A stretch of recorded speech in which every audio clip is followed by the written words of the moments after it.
Shalom, shalom, family. I'm coming to you again with the seed of Satan on earth, part 2. I don't know if you did not see part 1. I suggest you to look at my video, part 1 of, it just says the seed of Satan. Watch that video. This is part 2 that I will continue in identifying the seed of Satan, which is the Kenites. I'm going to just briefly kind of update you on the first video so you could follow me in the second one. It's been not clear, but in the Garden of Eden, there was Satan in that garden, and there was the Son of God in that garden. The tree of life and the tree of good and evil was in the Garden of Eden. And in that garden, they were planted there before humans was created in the flesh. So when once Satan was in that garden, and Adam and Eve was told to do not go near it, don't touch it, is the tree in the midst of the garden, stay away from it. They didn't listen to God. They went and Satan seduced them. Eve had intercourse with Satan and then with her husband, and then she was pregnant, and she had Cain and she had Abel. Cain came out first. Cain was the seed of Satan, and he came out first, and then his brother came out second. These was two Abel and Cain. These were two twins from different fathers. And you can ask any doctor. Yes, it does happen. Not too often, but it does happen. So Eve had twins.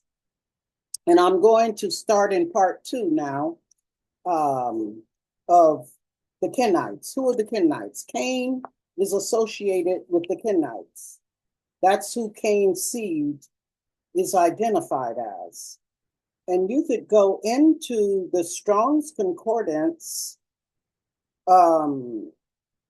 where it identified Cain as the Kenites, as genealogy of the Kenites. And in the Strong's Concordance, it's 7013 and number 7014 and number 7065.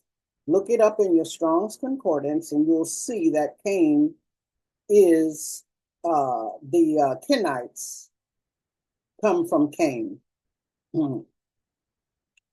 Now,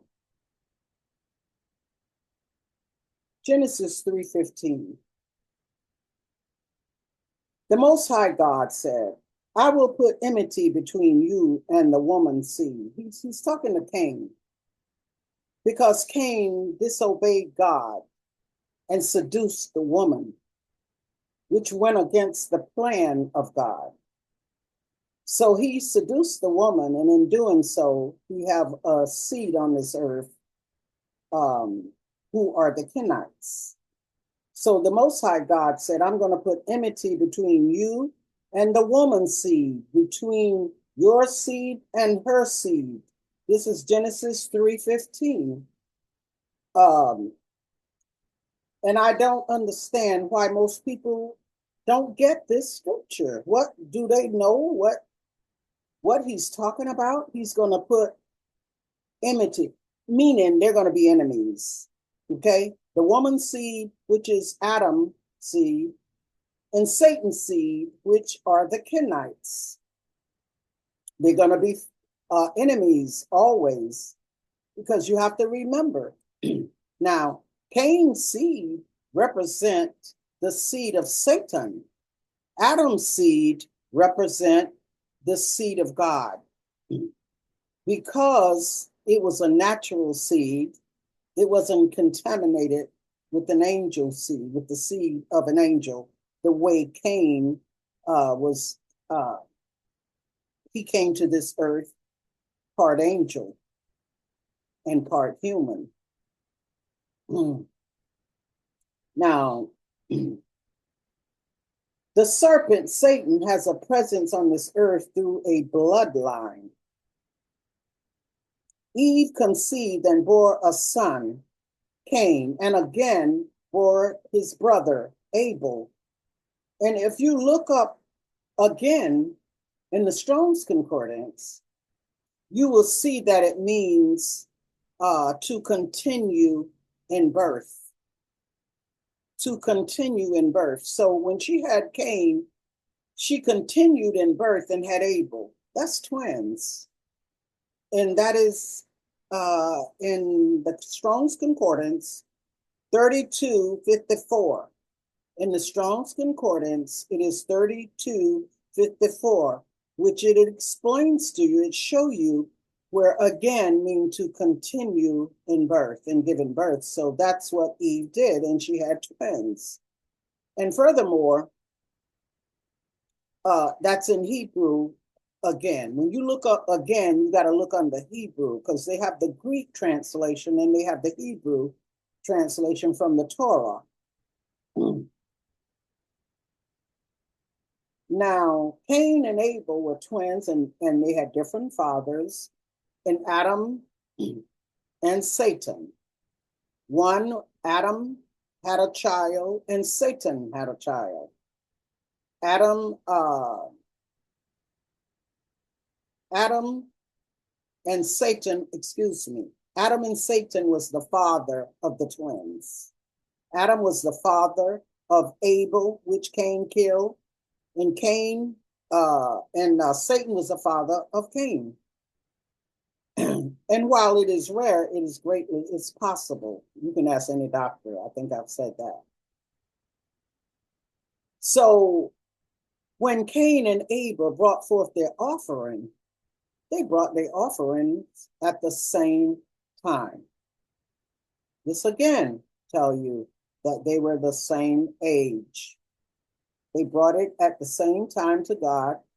God accepted Abel offering, and he rejected Cain offering, because Cain brought him his worst part.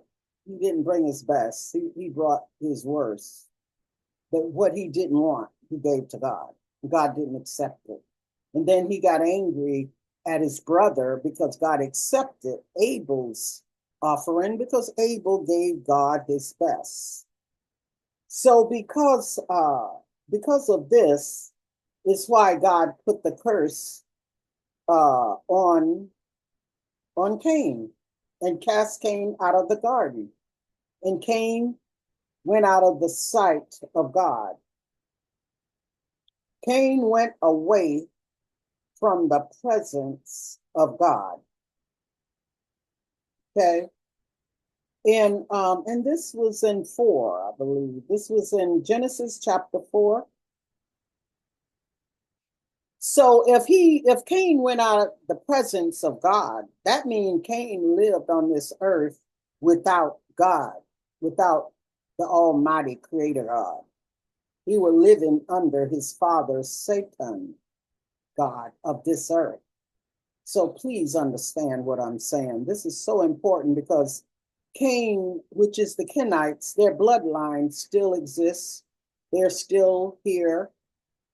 And this is why things are the way they are. And everybody have so many questions, and they don't understand why things are the way they are. Because Cain's seed, the Kenites, are in control. Now,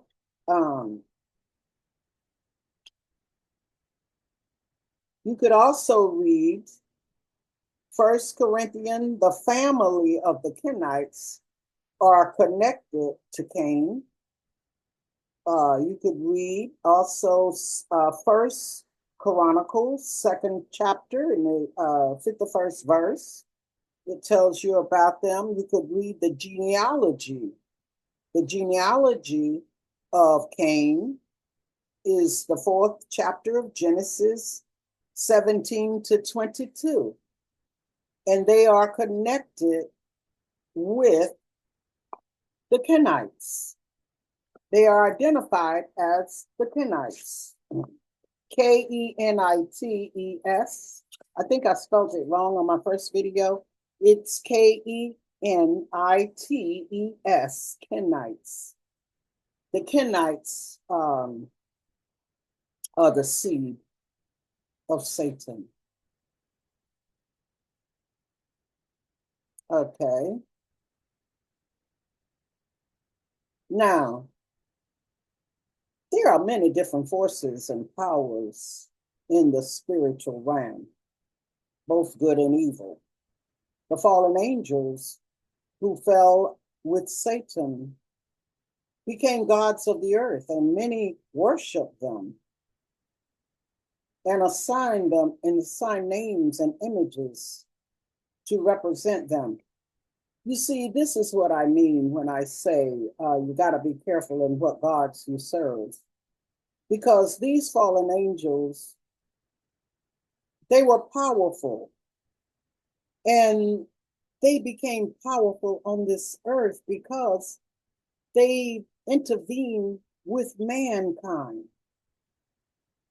They intervened with man, and they started answering their prayers and teaching mankind things, and they became gods of the earth.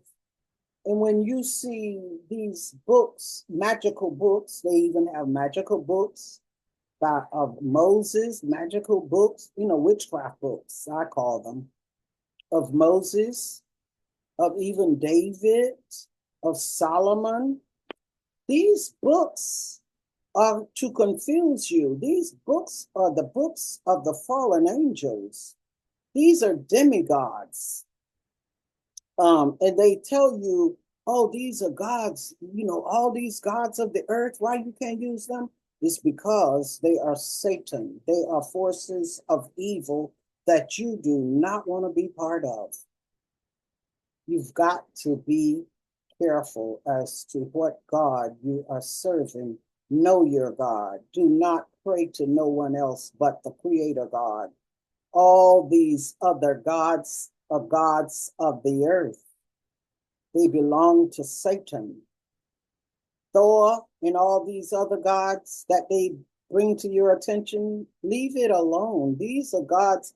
This is why so many of God's children fell, because they listen to the forces of evil.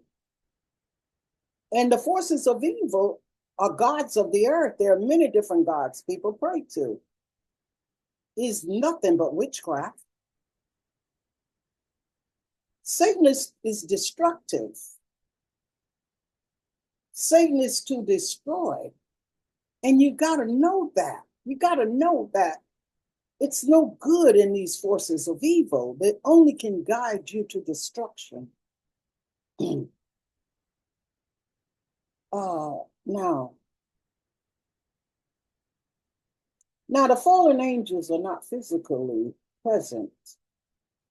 They're not physically here. But they had mankind to make statutes that would represent them.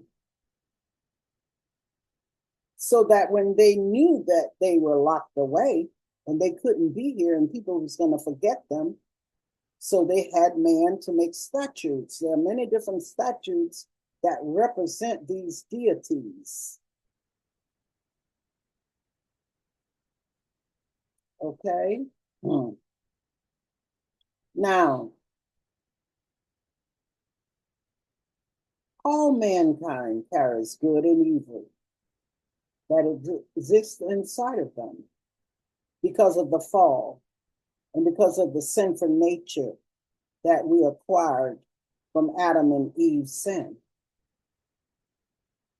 There's a conflict within every human being, a struggle between spirit and flesh for dominating them over the mind, to try and gain domination over the mind. They want to dominate the mind. They want control over the body. You see, the battle here now, it's not in the flesh. The battle is in the spirit. They must win over your mind. In order for to be successful, Satan must get your mind. He must get you to believe him. And if he can't win you over, he loses. So that's why in this end time, we are being attacked so viciously and more often than ever. All good people are. If you already his, you don't have to worry about it too much. You used to it. Because if you don't belong to God, you belong to Satan, you feed on whatever it is, evil or wickedness that he put out there. You go along with him. Now, I'm explaining something that I'm probably making many, many enemies, but I'd rather please the Most High God. And if telling the truth make enemies, oh, be it, oh, well. I'm going to tell the truth. I'm going to tell you like it is, whether you receive it or not. The seed of the Kenites are said to be to live in the rocks, in the mountains. Now, I'm not going to tell you exactly who the Kenites are, because if I do, they're going to take this video offline. I'm just going to tell you to research it. Research the Kenites. Research the times that they took over the synagogue, the Hebrew synagogue, and priests had to come clean out the synagogue when they found out that they was not Hebrews. You know, they tell you that bloodline don't matter anymore, that God has no chosen people, that, you know, we don't have a bloodline. That is not true. That is so far from the truth, because it's going to take the bloodline to come bring this world back. It's going to take the bloodline to bring the world back to righteousness. Well, at once it was. Very briefly, God was in control. The Hebrews was in control. They did right for a little while. But now we're at the end time when Satan knows his time is short and he must do everything he possibly can to win this battle. So his people has conspired over 200 and some odd years to set God chosen people, to get rid of them, to kill them, just like they're killing the Palestinians. You know, and God wouldn't allow them to, they couldn't totally wipe out God chosen people. So God chosen people are still here. We are God's chosen people. I claim it. And I claim it for all of my brothers and sisters. And I claim it for every so-called African American whose ancestors was here over 300,000 years before any other stepped foot in this so-called America. Judah was here. The 10 tribes came later. But Judah was here when the 10 tribes even got here. Got into Americas. So I want to tell you this. The truth will be prevailed. The truth is coming out slowly. And it's speeding up because the time is getting so close to the end where God is going to destroy so many. And so many people are going to lose their lives here on this earth. We all in large numbers before it's done. But he said he's not going to allow man to destroy his world. He said he will destroy his world. When time comes, he will destroy his world, not man.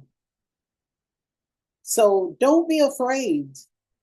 And everyone is not lost. Everyone, because of the downfall of God's people, other nations was drafted in. But in the beginning, they didn't have a God. In the beginning, God was only the God of Israel. He was only the God of his chosen people. But because his chosen people were stiff-necked and didn't listen, now other nations are drafted in. So everyone with a good heart can make it in. Everyone that has a good heart in them, that believe in righteousness. I'm not saying you're doing right, but if you want to and you're trying to, because we can't change ourselves good enough to suit God. So we do the best we can. That's all we can do is the best we can. So those who have good heart and believe in righteousness and justice, which has left this world mostly, there's very little righteousness and justice in this world. But those who have those good hearts are the ones that God will call, and listen out for him to call you, because he's beckoning at your heart's door. You just have to realize the majority don't win. The majority is evil. You have to come with truth. The majority has turned against the truth. The majority has turned against righteousness and justice. Oh, there's righteousness and justice for most people, but there was never righteousness and justice for God's chosen. So now it doesn't matter what the adversary do. It doesn't matter what the descendant of Cain's offspring does, because they can't stop God, the Almighty. You could stop people. You could destroy nations. You could kill and do all kinds of things, but you can't stop God's children. You can't stop them because you can't stop God. And now it's time for you to stop your evilness. It's time to stop the chaos. It's time to stop the unfair treatment. It's time to stop with only the rich win. It's time to stop that. And it's time to stop playing God over the earth. And if you don't wake up, if America doesn't wake up and repent and do what's right to God's chosen people, it's not going to be any stopping God. He's coming with a vengeance. So I want to say, people, this is part 2 of the Cainites, the seed of Satan. And go to our website, ykmtribalservices.org, and become a member and help us if you are righteous in your heart. I want to say shalom, and I'm making this a short video, and I will come again with more. Shalom.